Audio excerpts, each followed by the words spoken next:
Assalamualaikum warahmatullahi wabarakatuh. Innal hamdalillah nahmaduhu wa nasta'inuhu wa nastaghfiruhu wa na'udzu billahi min shururi anfusina wa min sayyiati a'malina may yahdihillahu fala mudilla lahu wa may yudlil fala hadiyalah. Asyhadu an la ilaha illallah wa la syarika lahu wa asyhadu anna Muhammadan 'abduhu wa rasuluh. Allahumma salli ala Muhammad wa azwajihi wa zurriyyatihi kama sallaita ala Ibrahim wa ala ali Ibrahim innaka Hamidum Majid. Rabbi shrah li sadri wa yassir li amri wa hlul 'uqdatam min lisani yafqahu qawli, amma ba'd. Syukur kepada Allah Subhanahu wa taala kerana pada malam ini dapat sekali lagi sama-sama kita berjumpa dan berkumpul di surau kita pada bulan Ramadan untuk kesekian kalinya. Dan telah kita solat Isyak dan Tarawih atau Qiyam Ramadan secara berjemaah, diakhiri dengan witir, dan ada ruanglah sedikit untuk kita berkongsi apa-apa yang baik insya-Allah taala pada malam ini. Dan sekiranya surau ni memang dah berdulu selepas witir lah ya. 20 minit insya-Allah.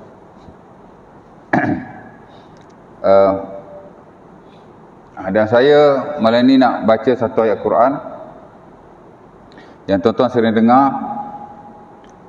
Itulah daripada surah Az-Zariyat ayat yang ke-56, di mana firman Allah Subhanahu wa taala, "Wa ma khalaqtul jinna wal insa illa liya'budun." Bunyi ekor. Firman Allah Subhanahu wa taala, "Wa ma khalaqtul jinna wal insa illa liya'budun." Ayat ni pendek sahaja, tapi amat baik sekali untuk kita menghayatinya. Ya. Kerana Quran ni tuan-tuan, di samping kita membacanya, hendaklah kita juga memahami apa yang kita baca, atau dalam erti kata lain menghayatinya. Istilah Arabnya kita panggil tadabbur. Dan ini ditegahkan oleh ulama-ulama kita. Antaranya Al-Imam Nawawi rahimahullah dalam buku zikir besar beliau yang bernama Al-Azkar min Kalam Sayyidil Abrar. Pernah dengar buku itu? Itu kira buku zikir the best lah in the market. Mana dalam pasaran antara buku zikir yang amat-amat digalakkan untuk kita mempelajarinya. Dan saya pun sarankan di Masjid Surau ada subjek zikir dan baca buku itu. Boleh baca aja buku zikir yang lain, tapi antara yang bagus lah ya. Saya pun pernah ajar buku tu di satu surau ya, di Gombak ya. Tapi tak berapa kali kuliah, dah kena tendang lah. Ya tak? Pasal unfortunately lah, sebahagian zikir yang kita amal ni dia tak berapa nak comel lah dengan apa yang ada dalam buku-buku zikir ya.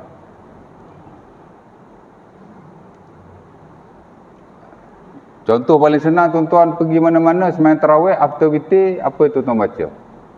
Saya ingat ini surau kedua yang saya lihat after witir mengamalkan sunnah Rasulullah, which is dibaca zikir itu. Apa yang dibaca? Subhanal Malikil Kudus, Subhanal Malikil Kudus, Subhanal Malikil Kudus 3 times. Cuma yang ketiga tu kita angkat suara sedikit berbanding yang pertama dan kedua. Ya. Tak ada lah tempat lain. Saya ingat ni surau kedua. Surau pertama di Payajaran. Tapi surau tu orang panggil surau Wahabi.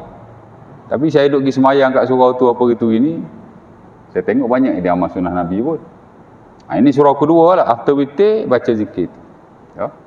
Dan boleh ditambah juga Rabbil Malaikati Warruh. Pasal ada riwayat yang lain ada tambah itu. Tapi memadai kita baca zikir. Lain tak baca tuan. Tak tahulah pasal apa kan. Tak ada orang ajar kot. Tapi tempat saya ada ajar juga. Tapi tak berani nak buat. Imam kata, lain ustaz. Kita duduk biasa baca lagu lain. Ustaz mari ajar lagu lain. Padahal dalam buku zikir ajar macam tu. Nabi pun baca macam tu. Dalam hadis pun begitu. Ya tak? Tak tahulah baca yang lain tu boleh ke tak boleh. Kita lepas witir kat. Yalah. Tapi nama Allah juga. Tapi dia tak berapa ni lah ya. Tak berapa tepat lah dengan sunnah Nabi. Ya. Baik. Jadi An-Nawawi dalam buku zikir itu, which is antara buku the best lah untuk kita belajar. Dia kata dalam bab tilawatil Quran, dia ada banyak babnya. Salah satu ialah tentang tilawah Quran. Dia bukan satu bab tau, satu kitab. Kitab tilawatil Quran, ya. Dia sebut awal-awal lagi, ya. I'lam anna afdal zikri tilawatul Quran. Ketahuilah bahawa seafdal-afdal zikir ialah membaca Quran. Ini di sisi majoriti para ulama. Zikir ni hak afdal dia baca Quran, ya. Lebih afdal daripada tasbih, lebih afdal daripada tahmid, lebih afdal daripada takbir. Tasbih ni subhanallah lah. Tuan-tuan baca subhanallah dengan baca Quran lebih afdal. Tuan-tuan alhamdulillah zikir kan, tahmid. Dengan baca Quran lebih afdal, ya. Dan begitu juga dengan takbir, Allahu akbar, hauqalah, la haula wala quwata illa billah, ya, ataupun selawat atau seumpama. Baca Quran afdal menurut majoriti para ulama, ya. Of course lebih afdal daripada zikir Allah hu. Ada orang zikir hu. Orang tarekat lah biasanya, ya. Kalau membaca Quran lebih afdal daripada tasbih, takbir, tahmid, of course lah lebih afdal daripada hak tu. Pasal hak tu tak ada riwayat Nabi zikir begitu pun, ya. Tapi kata Nawawi rahimahullah, wa annal matlub minat tilawati, ya, at-tadabbur. Dia kata i'lam anna afdalil az-zikri tilawatul Quran wa annal matlub minal tilawati at-tadabbur. Ketahuilah olehmu bahawa seafdal zikir ialah membaca Al-Quran, tetapi yang dimaksudkan dengan membaca Al-Quran itu ialah tadabbur, yakni menghayati maksudnya. Jadi kalau tuan-tuan baca Quran memang dapat pahala, every single letter, setiap huruf tu tuan-tuan dapat 10 kan. Tapi kalau tuan-tuan dapat memahami, lebih-lebih lagi Allah Ta'ala gandakan pahalanya. Dan apalah manfaat kepada ayat tu sendiri ialah untuk kita memahaminya, menghayatinya, dan at the end kita mengamalkan, ya. Jadi Nabi kata baca Quran baca juga ibadah yang bagus. Atau dia ada buku yang lain yang menyebut tentang kelebihan membaca Al-Quran, ibadah membaca Al-Quran dan seumpamanya. Buku beliau At-Tibyan, memang dia fokus kepada ibadah baca Quran lah. Fadilatnya, kelebihannya, amalan sarfus solehnya, macam mana dia baca Quran, ya. Tapi dia tetap dalam buku zikir ini al-azkar suruh kita hayati apa yang kita baca, ya. Of course lah tuan-tuan yang memang tak belajar bahasa Arab, sebahagian daripada tuan-tuan baca Quran tak faham langsung kan, melainkan melihat terjemahannya, ya, erti yang disertakan dengannya. Kalau kita yang tahu bahasa Arab, macam saya baca Quran, saya tak adalah 100% tahu belaka keseluruhan Quran, tapi saya boleh kata sebahagian besar kita fahamlah maksudnya. Kita belajar, lepas tu bahasa Arab tu kita faham. Kita masih perlu melihat kepada maksud yang ada daripada buku-buku para ulama yang menghuraikannya. Apatah lagi orang awam atau orang kebanyakan yang bukan hanya tak belajar tafsir atau belajar sedikit sahaja, malah mereka langsung ataupun tak tahulah bahasa Arab. Lebih-lebih lagi perlu melihat kepada maksudnya. Dan lebih baik sebenarnya bila kita baca, kita tengok maksud dia, kita hayati, itu lebih baik, ya. Baik, 5 minit, ya. Balik pada ayat saya nak baca tadi. Balik pada ayat yang saya baca pada peringkat awal tadi, surah Az-Zariyat ayat 56. Ayat ni pendek saja. Quran ni tuan-tuan, ada ayat yang panjang, ada ayat yang pendek. Kepelbagaian dalam agama ni memang adalah, ya, baik dalam Quran, baiklah hadis Nabi, ya tak? Ayat Quran ada yang panjang-panjang. Biasanya 7 surah yang terawal tu, itu panjang-panjang. Kerana kata Nabi itu mirip Taurat. Tuan-tuan pernah baca Taurat? Saya pun tak pernah baca. Tapi yang diberitahu oleh Rasulullah, Taurat ni ayat dia panjang-panjang. Dan Nabi kata dalam hadis yang diriwayatkan oleh Al-Imam Ahmad rahimahullah daripada Wasilah bin Al-Asqa', 7 surah yang pertama dalam Quran panjang-panjang, itu Taurat kata Nabi. Macam Taurat, ya. Dan Nabi menyebutnya sebagai As-Sab'ut Tiwal. Itu nama dia lah, daripada Al-Baqarah sampai Al-Anfal, ya, ataupun At-Taubah. Kemudian ada yang pendek sedikit, al-mi'in. Ada yang pendek lagi, al-mathani. Dah ada hak pendek-pendek lagi, yang disebut sebagai al-mufassal. Cerita ada ayat pendek, ada ayat panjang. Ayat ni pendek saja. Ya, surah Az-Zariyat ayat 56. Az-Zariyat ni surah mufassal lah. Surah mufassal ni surah yang terpendek lah dalam Quran. Mufassal tu ada 3 kategori pula. Saya dah huraian dalam kuliah saya yang lepas ni. Ada mufassal yang panjang, ada mufassal yang pertengahan, ada mufassal yang pendek. Mufassal yang panjang ni lebih kurang 50 hingga 80 ayat. Mufassal yang pendek 30 hingga 50 ayat. Yang pertengahan, mufassal yang pendek ni 30 ayat ke bawah. Ya. Az-Zariyat ni memang di kalangan mufassal yang awal-awal tu lah, mufassal yang panjang yang terawal tu. Dan memang surah mufassal bermula pada surah yang ujung-ujung tu lah, juzuk 29, surah Az-Zariyat pun termasuk ya. Jadi surah tu pendek, ayat pun pendek lah. Kalau ayat panjang, surah panjang lah. Kalau surah panjang, ayat panjang lah. Kalau surah dah pendek, ayat pun pendek lah kan. Kata Allah, wa ma khalaqtul jinna wal insa illa liya'budun. Ya. Wa ma maksudnya dan tidak. Khalaqtu, aku ciptakan. Al jinna wal insa, jin dan manusia. Ya. Illa melainkan liya'budun, untuk mereka beribadah kepadaku. Saya translate word by word tu, dipanggil wording translation. Saya memang boleh jadi translator. Sebab saya belajar pun memang bahagian bahasa Arab, translation dulu. Jadi saya dah translate kepada tuan-tuan. Wa ma khalaqtul jinna wal insa illa liya'budun. Dan aku tidak ciptakan ataupun dan tidak aku ciptakan jin dan manusia melainkan untuk beribadah kepadaku. Apa yang tuan-tuan faham daripada ayat ini? Kita nak menghayati ayat Quran kan? Mungkin after this tuan-tuan boleh bacalah, tengok tafsir atau seumpamanya. Tapi apa yang tuan-tuan faham daripada ayat ini? Oh, Allah Ta'ala nak bagi tahu kita, dia tidak ciptakan kita, jin dan manusia lah, melainkan untuk beribadah kepadanya. Mungkin orang yang baca ayat ni, sebahagian, bila dia lihat wa ma khalaqtul jinna wal insa illa liya'bud, lihat terjemahan saja kan. Terjemahan ni biasa dia tak ada huraian. Dia tulis gitu je lah. Dan tidak aku ciptakan jin dan manusia melainkan untuk beribadah kepadaku. Setakat tu je lah. Kalau hak bagus tu ada nota kaki sikit, dia hurai lah ibadah tu apa benda kat bawah tu. Tapi kalau terjemahan biasa, dia takat tu je lah. Nampak? Mungkin ada orang baca, dia faham, oh ibadah ni maksud semayang kot.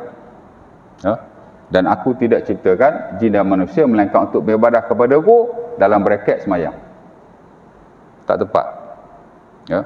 Kerana kalau Allah Ta'ala ciptakan kita untuk semayang, nescaya Allah Ta'ala akan jadikan bukan hanya every single hour, tapi every single minute kita kena semayang. Kalau Allah Ta'ala cipta kita untuk semayang lah. Tuan-tuan bangun pagi, tuan-tuan tak boleh buat benda lain. Tuan-tuan semayang aja. Kalau Allah Ta'ala ciptakan kita untuk solat, semata-mata untuk solat lah. Which is not. Tidak. Ya. Kerana solat ibadah. Tapi ibadah bukan semestinya solat. Ataupun bukan hanya solat. Okey. Mari second person. Orang kedua. Dia baca ayat ni. Dan tidak aku ciptakan jin dan manusia melainkan untuk beribadah kepadaku.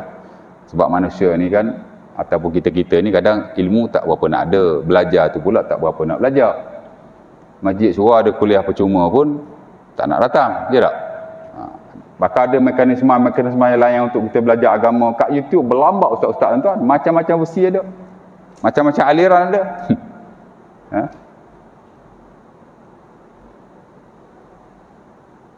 Dulu-dulu orang nak belajar merantau. Ya tak? Imam Syafi'i daripada Palestin pergi ke Mekah. Pergi ke Madinah pula belajar Imam Malik. Balik ke Baghdad. Atau pergi ke Baghdad, balik ke Mekah balik. Pergi Baghdad balik, pergi Mesir, wafat di sana. Mana merantau lah. Mana ada dia balik Palestin dah. Kita ni merantau-merantau, at the end of the day balik juga kampung kita, ya tak? Tapi saya merantau Selangor, tak nak balik Kelantan lah, balik lain cuti-cuti je lah, ya tak? Tapi insyaAllah lah saya tak tahulah kan masih akan datang, ya. Sebab saya pun rumah orang sini, takkan saya nak balik duduk Kelantan. Baik. Jadi mungkin sebagian orang, sebab ilmu kita ni kan macam-macam. Ya? Ataupun tak berapa nak ni lah. Mungkin dia ingat ibadah di sini maksud puasa kot. Tak. Kalau Allah Ta'ala maksudkan ibadah di sini, puasa, nescaya tuan-tuan takkan bertemu dengan puasa Ramadan semata-mata. Tuan-tuan kena puasa bukan hanya every month atau every specific month. Tuan-tuan kena puasa hari-hari. Tapi tidak. Allah Ta'ala fardu kan, Ramadan saja. Di samping hak lain lah, ada juga hak fardu lain. Apa puasa fardu yang lain? Puasa nazar, fardu. Tapi tidak atas semua orang. Bila tuan-tuan nazar, baru jadi fardu. Kalau tuan-tuan tak nazar, tak jadi fardu. Aku kalau anak aku masuk UIA, dia kata UIA bagus kan. Aku nak puasa lah 3 hari. Jadi fardu lalu. Bila tuan-tuan nazar begitu. Tapi nazar sebegitu makruh. Dia panggil nazar mu'allaq. Nak buat ibadah letak syarat. Dia makruh macam tu ulama tak menggalakkan nazar-nazar seumpama itu. Nazar yang sunnah ni ialah nazar mutlak. Aku boleh puasa nanti aku nak nazar. Tiap-tiap malam aku nak sembahyang tarawih. Itu nazar yang digalakkan. Kita niat nak buat ibadah atau janji nak buat ibadah atau nazar nak buat ibadah tanpa dikaitkan dengan apa-apa atau nikmat-nikmat tertentu. Itu digalakkan. Dah kita asal masuk Ramadan je tarawih jarang-jarang. Asal masuk Ramadan je tarawih jarang-jarang. Jadi kita nazar lah. Boleh puasa nanti aku nazar nak tarawih tiap-tiap malam. Itu nazar yang digalakkan, nazar mutlak dia panggil. Nak buat ibadah semata-mata niat nak buat. Tapi bila kita nazar begitu, wajiblah kena buat lah. Dan bila tuan-tuan tak buat, kena kafarah lah. Ada kafarah nazar kan. Tuan-tuan belajar lah fiqh nazar lah, dia ada fiqh yang khas. Kita dia fardu lah, tapi bila tuan-tuan nazar baru jadi fardu. Kalau tuan-tuan nazar tak ada fardu. Begitu juga puasa fardu yang lain, puasa wajib. Seperti puasa kafarah. Wajib juga. Ya tak? Ya. Bersama isteri di siang hari. Dalam keadaan tuan-tuan wajib berpuasa. Tuan-tuan puasa ke? Tuan-tuan tak puasa ke? Asal tuan-tuan wajib berpuasa. Bila tuan-tuan bersama isteri di siang hari, tuan-tuan kena kafarah. Ya. Itu ada orang ajar, kalau kita puasa, kita nak bersama isteri, kita minum air dulu. Jadi wajib qada sahaja. Kafarah tak kena. Betul, ada ulama berpendapat begitu. Tapi majoriti tidak berpendapat sedemikian. Termasuk extended dalam mazhab Syafi'i. Tuan-tuan boleh buka dalam muktamad mazhab Syafi'i di Karal Az-Zuhaili apa katanya. Kita wajib berpuasa, tiba-tiba kita tak puasa, kita makan. Kita pergi jima bersama isteri pada hari itu, tetap diwajibkan kafarah. Memanglah ulama ada banyak pendapat, tapi hak majoritinya, hak standardnya, hak bagusnya, awak nak tipu siapa? Kalau boleh buat begitu, tak guna Allah syariatkan kafarah itu. Pasal semua orang boleh buat. Nak bersama je minum air, nak bersama minum air, tak ada kafarah. Awak ingat Allah Ta'ala itu tak cerdik. Melainkan kalau tuan-tuan tak diwajibkan berpuasa, tuan-tuan bermusafir, tuan-tuan puasa, tapi tuan-tuan bersama di tengah jalan, tak apalah pasal tuan-tuan tak diwajibkan berpuasa. Walaupun tuan-tuan berpuasa, ni kita diwajibkan berpuasa, tak ada apa-apa uzur. Awak puasa ke awak tak puasa, kalau buat awak kena kafarah. Bila buat kena kafarah. Puasa kafarah tu tuan-tuan dia wajib. Pertama merdekakan hamba. Kalau tak ada hamba, tuan-tuan kena berpuasa 2 bulan betul-betul. Jadi fardu lah, jadi wajib lah cerita dia. Ya, mana kena puasa lah. Ya. Tapi bukan semua orang. Orang hak buat tu je kena puasa. Hak kena puasa semua orang ni, melainkan orang yang ada keuzuran hanya puasa Ramadan saja. Jadi kalau ayat ni Allah Ta'ala masukkan puasa, nescaya tuan-tuan takkan berpuasa hanya pada bulan Ramadan sahaja. Jadi bukan puasa. Begitu juga kalau setengah orang, bila dia baca ayat ni, dia ingat ibadah ni haji kot. Tak. Nescaya kalau yang dimaksudkan dalam ayat ini haji, ibadah ni haji, nescaya tuan-tuan akan haji every single year. Which is not. Haji ni wajib sepanjang umur kita sekali saja. Itu pun kalau kita mampulah. Dia sudut harta kesihatan yang macam mana. Ya. Samalah dalam hal yang lain. Sebab itu ulama kita tuan-tuan dia karang buku khas tentang ibadah. Buku fiqh itu satu hal lah, nak cerita hukum akan semayang, hukum puasa, hukum zakat tu lain. Ini dikarang tentang prinsip dan falsafah ibadah dalam Islam. Antaranya dalam konteks moden ialah almarhum ataupun Allahyarham Dr. Yusuf Al-Qaradawi rahimahullahu ta'ala. Dia ada satu buku yang bagus. Qaradawi memang ulama bertaraf dunia yang sepatutnya kita baca buku-buku beliau. Saya daripada zaman belajar UAE dulu lagi, saya suka baca buku-buku beliau. Buku dia setelah dia wafat dijadikan ensiklopedia. 200 lebih karangan beliau, karya beliau. Jadi buku jual harga 10-11 ribu kot. Banyak buku dah. Ya. Nah, salah satu buku dia yang bagus ialah Al-Ibadatu fil Islam. The Worshipping in Islamic Religion. Dia menerangkan kepada kita tentang apa itu ibadah. Yang merujuk kepada ayat-ayat yang Allah Ta'ala sebut ibadah. Salah satu ayat ni lah.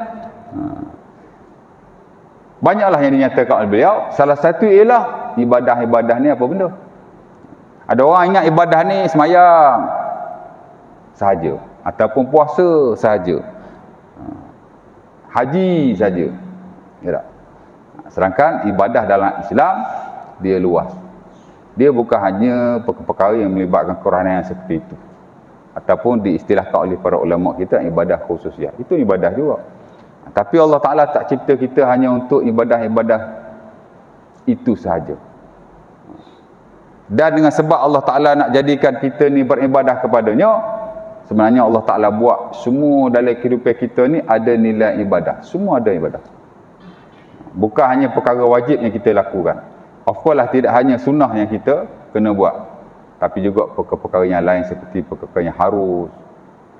Makan harus. Tapi kalau kita makan, baca bismillah, makan dengan tangan kanan, betul tak? Makan pula bersederhana, tak adalah bantai sampai 3-4 pinggan.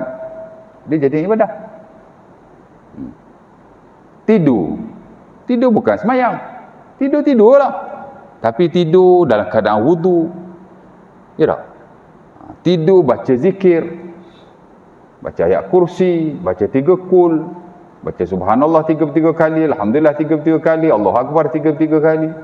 Tidur di lambung kanan menghadap ke arah kiblat. Maka kita tidur dalam ibadah. Nabi kata kalau awak mati dalam iman. Dan begitu juga dalam hal-hal yang lain. Kerohanian ni memang ibadah lah, sembahyang, puasa, zakat, haji. Ya tak? Tapi orang lain pun memang ada banyak nilai ibadah di situ. Buku Al-Bayan yang kita pernah kongsi, kita belajar tentang qada hajat. Berak je tuan-tuan. Kecing je tuan-tuan. Tapi ibadah.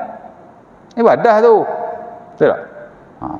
Nak masuk tandas, bismillah. Lepas tu, Allahumma barik lana. Tu nak makan. Allahumma inni a'udzubika minal khubsi wal khaba'is. Masuk. Yang masuk dulu baca. Boleh je masuk dulu baru baca. Tapi makruh lah. Tak haram, makruh lah. Sebelum masuk baca. Masuk kaki kiri. Ya tak? Sampai keluar. Qada hajat ada 30 lebih sunnah tuan-tuan. Kalau campur hadis sahih, hadis dhaif, 30 lebih. Yang mana sebahagian kita buat, walaupun tak semua. Maka jadi ibadah di sisi Allah Subhanahu Wa Ta'ala. Ya? Dan begitulah hal-hal yang lain. Belajar, ibadah. Man salaka tariqan yaltamis fihi ilman, sahalallahu lahu tariqan ilal jannah. Siapa-siapa yang melalui satu jalan kerana dia nak belajar, merantau. Bukan merantau. Mana dia keluarlah daripada rumah dia nak pergi belajar. Kalau jauh merantau, kalau dekat-dekat ni bukan merantau lah. Rumah depan surau merantau apa. Tapi masih berjalan nak pergi belajar. Nabi kata Allah Ta'ala akan mempermudahkan jalannya ke syurga. Tuan-tuan mari nak belajar kat surau ni kan. Ada nilai di sisi Allah Ta'ala ibadah tu. Dan Nabi jamin Allah Ta'ala akan mempermudahkan jalannya ke syurga. Sebagaimana dia telah menempuh jalan untuk belajar ilmu Allah Subhanahu Wa Ta'ala. Ibadah, belajar ibadah. Ya tak? Nah, Haji jadi pengurusi surau dah banyak penggal. Saya ingat selama saya mengajar sini, Haji pengurusi kan sampai sekarang. Ibadah. Silat-silat Haji masuk syurga bukan kerana semayang dia. Kerana masuk syurga ni semayang aja ya. Boleh jadi Haji masuk syurga bukan kerana puasa dia, tapi dia masuk syurga kerana jadi pengurusi surau. Tak mustahil. Tuan-tuan belajar hadis-hadis Nabi sallallahu. Ada orang masuk syurga tuan-tuan hanya kerana dia menebang sebatang pokok yang menghalang laluan orang ramai.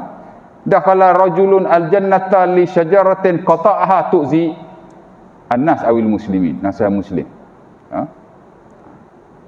Nabi kata ada lelaki yang masuk syurga hanya kerana dia memotong sebatang pokok di mana pokok itu menghalangi jalan-jalan orang ramai. Kerana Islam melarang kita menyusahkan orang lain. Kalau kita hilangkan kesusahan itu, besar pahala di sisi Allah. Lepas tu haji dah berapa lama dia ada urus surau, memudahkan urusan ibadah tuan-tuan.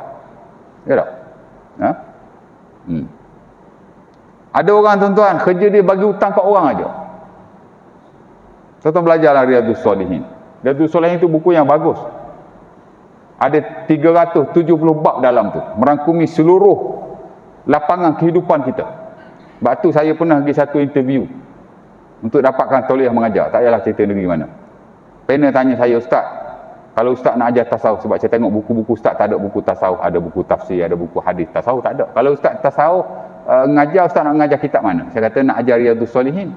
Oh, dia kata tu bukan buku tasawuf Ustaz, tu buku hadis. Saya kata you are wrong, awak silap. Dia interview kita kata dia silap. Saya kata inilah buku tasawuf atau kerohanian yang paling bagus sekali. Kerana ia kerohanian atau tasawuf yang berasas kepada hadis-hadis Nabi SAW. Bahkan Nawawi dalam Muqaddimah Riyadhus Shalihin boleh beritahu, aku karang buku ini supaya kamu sampai kepada Allah melalui jalan-jalan orang soleh, sebagaimana yang dicontohkan oleh Nabi dan para sahabat dan orang yang terawal. Jangan ingat cerita kalau pasal tasawuf, tarekat, hakikat, makrifat. Silat-silat hari bulan, melipat sirat. Inilah tasawuf yang paling bagus, saya kata kerohanian. Ya, nak bentuk jiwa kita melalui wahyu-wahyu Allah Subhanahu Wa Taala. Hadis Nabi itu wahyu lah juga kan. Ya. Dalam bab hutang ada hadisnya. Kita belajar muamalat lebih lagi lah ada hadis itu yang diriwayatkan oleh Huzaifah dalam Sahih Muslim. Ada orang tuan-tuan semayang bukan kata sikit, tak ada semayang. Puasa tak ada. 20 minit hanya pun nak panah sikit lagi ya. Sehingga bila malaikat berkata amil taminal khairi syai'an, mu masa hidup dulu ada buat kerja baik ke? Amalan baik, ibadah kamu ada buat dah? La, aku tak pernah buat. Oh, loh teruk benar dia ni. Teruk pada aku lagi. Aku semayang juga. Surah mari juga. Kuliah duduk juga. Jahat-jahat aku pun. Dia kata duk. Hadis tu kata, la. Malaikat kata ke dia, tazakkar. Ingatlah. Oh, teruk doamu ni. Saya kata teruk doa. Malaikat tak kata gitu. Malaikat kata, ingatlah sikit. Tazakkar. Remember. Cuba ingat. Tak okeylah mu hidup 40-50 tahun tak ada satu kebaikan yang kamu buat. Ibadah apa tak ada ke? La. Dia kata tak ada. Tazakkar. Ingat lagi. Dia pun kata kuntu udayinun nas. Fa kuntu amur fityati.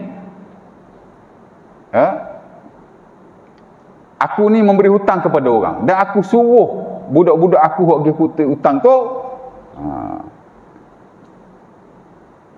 Anziru anil musir wa tajawazu anil mu'sir. Kalau orang tu tak mampu, bagi dia tempoh. Yalah orang berhutang ni kadang-kadang bukan dia mampu all the time, kadang dia tak mampu kan. Bagi tempoh lagi. Dan kalau dia tak mampu lagi, aku lepaskan. Dah tak mampu sangat. Asal minta hutang je tak boleh bayar. Asal minta hutang je tak boleh bayar. Member selekeh dah tak kerja, tak apa, duit tak ada kan. Alah. Tak apalah. Halal kan lah. Maka Allah Ta'ala berfirman kepada malaikatnya, tajawazu anhu, sebagaimana dia telah memberi keringanan kepada manusia-manusia yang lain dari sudut hutang dia tu, maka kau beri keringanan kepadanya. Dalam arti kata lain, Allah Ta'ala benarkan dia masuk syurga. Senang-senang aja masuk syurga. Ya tak? Jadi konsep ibadah ni luas. Sebab itu banyaklah yang dibincangkan oleh beliau. Tapi yang terutama dia mendefinisikan. Yang dimaksudkan dengan ibadah ialah ismun jami'un li kulli ma yuhibbuhu Allah wa yarda. Kata Qardawi, sebenarnya dia petik daripada buku Ibadah Ibn Taymiyah. Ibadah-ibadah ni bukan hanya ibadah khususiah seperti sembahyang, puasa, zakat, haji, tapi semua lapangan kehidupan kita yang mana ia disukai dan diredai oleh Allah Subhanahu Wa Taala. Sebab itu kita jangan pandang remeh kepada setiap kebaikan yang ada. Dan ini yang diajar oleh Nabi. Seperti yang baginda sebutlah hadis Tirmizi, la tahqiranna minal ma'rufi syai'an walau antalqa akhaka biwajhin taliq. Jangan kamu memandang remeh kepada setiap kebaikan yang kamu lakukan, walaupun sekadar kamu senyum kepada saudara kamu. Silat-silat dengan sebab tuan-tuan senyum kepada saudara tuan-tuan tu, tuan-tuan masuk syurga. Mana tahu? Nabi kata jangan kamu pandang remeh. Jangan duk lihat ibadah yang besar-besar. Sembahyang, qiyamul lail 20 rakaat. Memang kena buat 20 pun. Kalau ikut Selangor KL sebab KL kan. Kalau Selangor Sultan sebab 20 majlis agama pun, tapi banyak buat 8 pun. Ya tak apalah kan. Baca Quran, khatam, bagus. Tapi kita kena faham juga bahawa ibadah bukan hanya khususiah seumpama itu, tapi juga perkara-perkara yang lain. Kita ada kerohanian, waktu tu belajarlah sembahyang, puasa, zakat, haji. Kita ada kekeluargaan. Ya tak? Kita kena fikir juga keluarga kita. Ya allazina amanu qu anfusakum wa ahlikum nara. Kita kena jaga ahli keluarga kita daripada neraka, kena tengok juga. Yalah kita bukan bagus sangat pun. Tapi jangan kita mari masjid anak merempit. Ya tak? Kita mari masjid, isteri keluar, tak tutup aurat dan seumpamanya. Tapi kalau kita tegur dia, nasihat dia, tak apa. Ada orang dia jumpa saya, dia kata, Ustaz, isteri saya tak semayang daripada saya kahwin. Dah banyak ustaz saya tanya. Rata-rata kata, saya berdosa juga. Kalau tak nak berdosa, saya kena ceraikan dia. Saya kata, betul. Majlis ulama berbuat begitu. Hatta yang standard dalam mazhab Syafi'i. Tapi tak dinafikan sebagai lain mengatakan bahawa selagi mana kita nasihat dia, kita didik dia, maka kita tidak berdosa dan tidak dayus insya-Allah. Ya, adalah perbahasannya. Kerana kalau kita lihat nabi-nabi dulu pun ada bini dia yang tak okey pun, tidak? Nabi Nuh, bini dia tak beriman. Tapi tak menjejaskan beliau. Nabi Lut, bila Allah Taala terbalikkan bumi, bini dia kena sekali. Pasal bini dia pun buat benda jahat juga, tapi Nabi Lut tak terkesan. Ya, jadi di atas dasar seumpama itu. Jadi keluarga pun kita nak lihat juga. Dan begitulah yang lain seperti kemasyarakatan. Ya, kita buat kerja gotong royong surau, kita bantu-bantu sama kita kat surau ni. Saya amat galakkan. Hatta saya dulu pun ya, pernah jadi musi surau 2 penggal, timbalan nazir masjid. Saya dalam 4-5 tahun ni dah busy sikit. Tapi sebelum ni saya memang berbakti dan berkhidmat di komuniti saya. Ya. Dan saya pun harap begitulah pada tuan-tuan. InsyaAllah ta'ala. Yang penting ialah kita kena faham bahawa Allah Ta'ala menjadikan kita untuk beribadah kepadanya, dan ibadah ni konsep dia luas. Tuan-tuan bekerja ibadah, tuan-tuan berniaga ibadah. At-tajirus saduqul amin ma'an nabiyyin was-siddiqin wasyuhada yaumal qiyamah. Dalam hari Tirmizi Nabi kata peniaga-peniaga yang jujur esok-esok pada hari kiamat dia akan bersama para nabi. Tuan-tuan semayang belum tentu duduk dengan nabi. Tidak? Dia akan bersama dengan para siddiqin, para sahabat yang rapat-rapat dengan Rasulullah. Dan dia juga akan bersama dengan orang-orang syahid, syuhada. Kita boleh tentu duduk dengan syuhada. Tapi kalau kita jadi peniaga yang jujur, itu jaminan daripada Rasulullah SAW. Ini bukan Ustaz Hasan kata, Nabi kata. Ya tak? Ya. Sebab itu kalau meniaga jangan menipu. Ya. Jujur. Ibadah tu. Bekerja ibadah, berniaga ibadah, belajar ibadah. Ya. Semua ada nilai ibadah yang Allah Ta'ala jadikan. Sebab Allah Ta'ala kata, aku tak ciptakan jin dan manusia melainkan untuk beribadah kepadaku. Maka Allah Ta'ala jadikan setiap gerak-gerik kita, semua ada nilai ibadah. Ya? Bukan hanya perkara wajib, perkara sunnah, tapi juga perkara yang lain termasuk perkara harus yang kita lakukan. As long as kita buat ikut tata cara yang telah diajak of course oleh Allah Subhanahu Wa Ta'ala dan Rasulnya. Ya? InsyaAllah Ta'ala. Jadi sengaja tak boleh tu. Untuk setakat ni, tazkirah ringkas kita. Mudah-mudahan kita dapat teruskan rutin ibadah kita sampai akhir Ramadan, dan kita jangan miss lah ya ibadah kita selepas daripada ini. Cuma poin terakhir saya, bila masuk 21 nanti kita konsisten lagi dan kita tambahlah sikit sebanyak ibadah kita, dan kita mudah-mudahan mendapatlah Lailatul Qadar seumpama yang dinyatakan oleh Rasulullah sallallahu alaihi wasallam. Cuma tuan-tuan nak kena ingat, Lailatul Qadar ni mengikut pandangan yang kuat di kalangan para ulama ialah ia tidak tertentu kepada malam-malam secara khusus. Walaupun majoriti ulama kata Lailatul Qadar ni lebih kepada malam-malam yang ganjil, dan sebahagian mengatakan bahawa ia malam yang ke-27. Tapi kita nak kena ingat, mereka sepakat mengatakan bahawa Lailatul Qadar tidak diketahui, unknown, dan sampai bila-bila tidak akan diketahui, remains unknown, sampai bila-bila. Ya. Kerana kata ulama kita, antara Fakhrudin Ar-Razi, ini rahsia Allah. Kalaulah Allah Ta'ala beritahu malam bila-bila, 27, 29, malam lain tak mari dah. Manusia memang macam tu. Usah kata tuan-tuan, saya pun sama. Dia tak? Tapi Allah Ta'ala sembunyikan. Cuma Nabi bagi hint lah. Cuma hadis Nabi ni banyak tuan-tuan. Saya boleh sebut one by one. Dalam fiqh memang ada bab Lailatul Qadar, semua hadis Nabi. Dan mostly sahih. Ada hadis 21, ada hadis 23, ada hadis 24, ada hadis 25, ada hadis 27, ada hadis 29. Bahkan ada hadis yang malam yang ke-30. Ada Sahih Bukhari, Sahih Muslim, Sahih Ibnu Khuzaimah. Banyak. Sebab itu, saya suka pendapat An-Nawawi rahimahullah, ulama besar kita. Dia kata Lailatul Qadri, dia kata apa? Dia kata anna Lailatul Qadri mutanaqilatun. Kalau dilihat kepada hadis Nabi, yang mana mostly banyak yang sahih lah, tapi malam tu tak serupa. Sebenarnya malam Lailatul Qadar boleh jadi, ataupun barangkali sebahagian besarnya, kemungkinan tu ada, ia berpindah randa. Tahun ni boleh jadi 27, tahun depan boleh jadi 23, tahun lagi satu boleh jadi 25, mungkinlah. Dan itu pendapat yang saya suka lah, dan disokong oleh ulama-ulama yang lain. Ala kulli hal, tak kisahlah malam bila pun, kita banyaklah ibadah kita, banyak kita dapat, banyak kita buat, banyaklah kita dapat, insya-Allah taala. Ya, aku lupa lazak. Azim ali walakum. Assalamualaikum warahmatullahi wabarakatuh. Kita tangguhkan majlis kita dengan tasbih kafarah dan surah Al-Asr.